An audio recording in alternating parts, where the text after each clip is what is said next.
Welcome back to the Buildery. Today will be part 2 of the Wally and Eve set. Specifically, we'll be looking at Wally. I'll keep the introduction short. This episode is going to look at the mechanics of some of the moving parts of Wally himself compared to what we did last time with Mo, where we looked at all of the individual builds. So I'll use a different technique altogether for Eve. So let me know which style of video you enjoy seeing more. So I've taken off one of his wheels and you can see it's very compact. It is able to move as you pass it along. So we'll look at each of the individual parts to look into the mechanism of how this actually fits together. So the wheels themselves use a lot of these Technic parts, and so this starts off with a 3x3 by 0.5 black beam that's bent at 90 degrees. It's a quarter circle. We connect two of them together using this blue axle to pin connector with, as you can see, some friction ridges.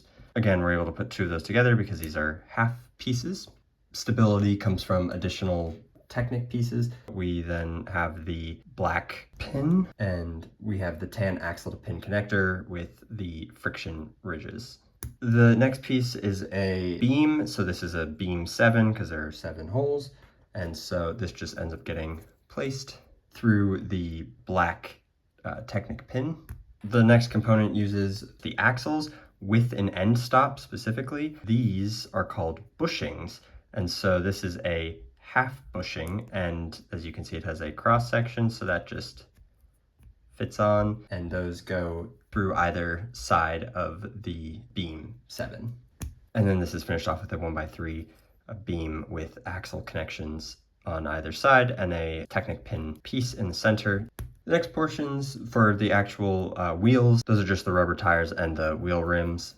The other pieces that are used in this section are a 3x3 disc, a white axle with a pin without friction ridges, and of course another half bushing. Next we have a smaller tire with another rim. I actually had this attached on the wrong side, so I just went ahead and fixed that. But now that we have the two portions, we can actually go ahead and make the angle of his wheels. So this is actually accomplished by placing the blue Technic pin into the second slot. The last part of the wheels use these small tread links. As you can see, there's two small handles that are open on either side, and on the other side of what would be the clip, you have two little hooks. And so these actually just get placed together, and we can see that these little end pins just snap in like that. We have full movement, and so you end up actually getting 28 of these per side. You get a whole line of them. And then these just wrap around the wheel that we just made. And then you have a moving wheel. Now on Wally, to actually attach the wheels, we have two 1x2 bricks with axle holes, and then they're able to move. So the arms are actually pretty cool. They're also a very simple mechanism. It's basically covered by these bright yellow bricks, but it's able to move around this corner, as you can see here. On this side, we can see that it's able to freely move what would be around the corners, but it's really just these connections here that are allowing you almost like a piston to be able to move. So the actual piston component is relatively simple. You have a beam 1 with an axle, and you have a gray pin with a ball on the end, and this just snaps in. And then you use a black axle connector, beam 1 with a long axle.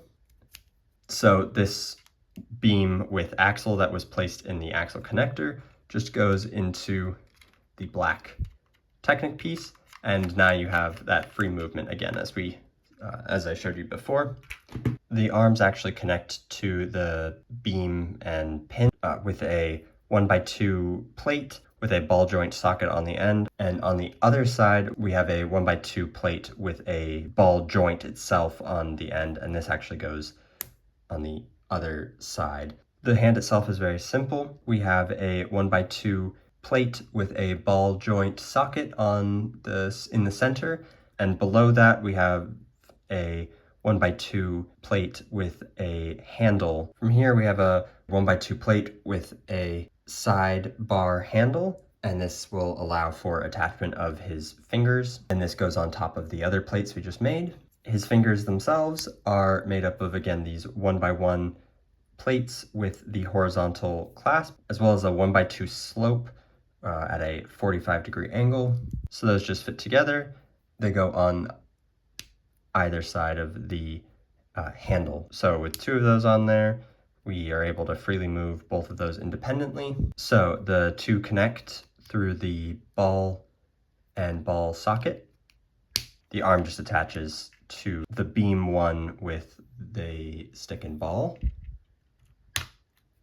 And then now you're able to freely move around this joint as well as the elbow and all of his fingers as well, and the thumb. So the base of his head on the interior, it's made up of this piece, which has a long name. It's a 2x3 axle connector with ball joint socket and a rounded front. It has great utility for being able to hold onto things securely. As you can see here, this oval-shaped piece is a Technic half-beam can, and this is attached through black Technic pins and yellow half bushings. This piece here, which is a beam 2 with an angled ball joint, will attach there. The Technic half-beam cam is able to rotate freely due to this Technic pin here, but it is not able to twist. It's only able to go backward and forward. So his head is made up of a few different sections, and I won't go too much into the design component, but they did a great job of using various amounts of tiles and plates and brackets so that it is able to look very textured, but also very clean. The central component of his head is made up of this long blue pin with friction ridges, a 1x2 plate with an end pinhole. Again, the central 2x3 axle connector with the ball socket joint that attaches onto his neck is accompanied with an axle with an end stop and a half bushel.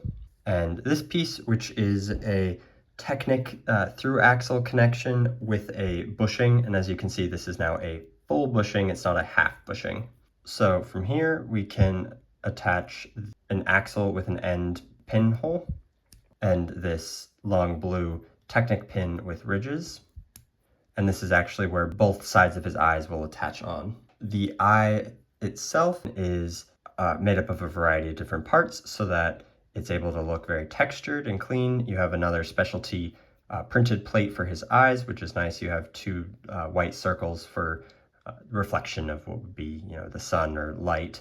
One portion of his eye will snap onto the blue Technic pin.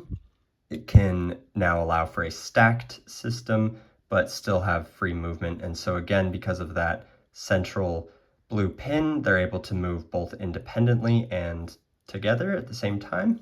The 1x2 plate with a horizontal clasp is able to snap on to the back of his eye. Now the back is supported using these 2x3 bars in a U shape and a 1x3 plate with rounded ends. And so these just attach into either sides of these open studs. And then it looks like he has wires. So these are able to help with the free movement while also keeping it stabilized and aesthetically correct. Funny enough, the U bars are used as well for the little bug that's in the movie. And this just attaches on. And then again, his head just clicks on to the neck. And now you're able to see that it has a lot of free movement. So this can go up and down, it can turn up to a point, it can go side to side, and his eye sockets can move up and down freely. So overall, it's a really fun build. I will again do a part 3 on Eve in a different style, so please let me know which of the 3 styles you prefer more so that I can give you what you want.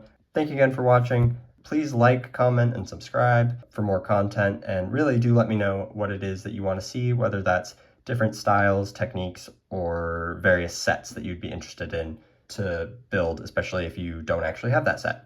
So thanks again for watching, and I'll see you next time.